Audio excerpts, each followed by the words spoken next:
बाद जो आती है यहाँ पे आती है पेनल्टीज। तो सेक्शन 65 कंप्यूटर सोर्स से आप कोई टेम्पर कर रहे हो उसमें तो 3 साल की इम्प्रिजनमेंट, 2 लाख का फाइन है।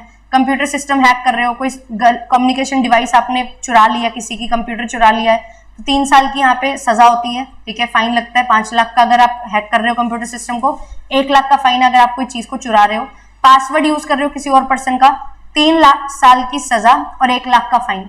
कंप्यूटर रिसोर्स यूज करके चीट कर रहे हो किसी को, 3 साल की सजा, 1 लाख का फाइन। प्राइवेट इमेज यूज कर रहे हो, लोगों की पब्लिश कर रहे हो, 3 साल की सजा और 3 लाख का फाइन। साइबर टेररिज्म है तो आपको लाइफ टाइम इम्प्रिजनमेंट होती है, ठीक है, उम्र कैद। फिर अगर आपने कोई इलेक्ट्रॉनिक फॉर्म में कोई भी इंफॉर्मेशन जो है वो पब्लिश की है, ठीक है, और उसके लिए आपको 5 साल की यहाँ पे सजा और 10 लाख का फाइन होता है। चाइल्ड पोर्न वगैरह है तो यहाँ पे 5 साल की सजा, 10 लाख का फाइन।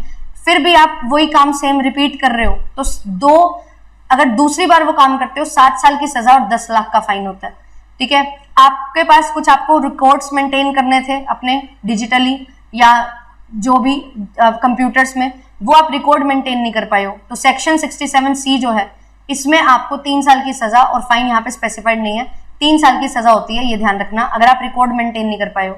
अगर आप ऑर्डर से कंप्लाई नहीं कर पाए हो, जो अथॉरिटी ने बोला कि ये काम आपको करना है और आपने नहीं किया, 2 साल की सजा, 1 लाख का फाइन।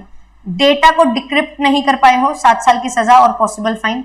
अब यहाँ पे जो है एक प्रोटेक्टेड सिस्टम जो है उसके एक्सेस नहीं आप सिक्योर कर पाए हो, और यहाँ पे नहीं, आप किसी ऐसे सिस्टम को एक्सेस करना चाह रहे हो जो आपको एक्सेस नहीं करना चाहिए, ठीक है, तो यहाँ पे 10 साल तक की इम्प्रिजनमेंट और फाइन होता है। कुछ गलत तरीके से चीजें मिस रिप्रेजेंट कर रहे हो, 2 साल की सजा, 1 लाख का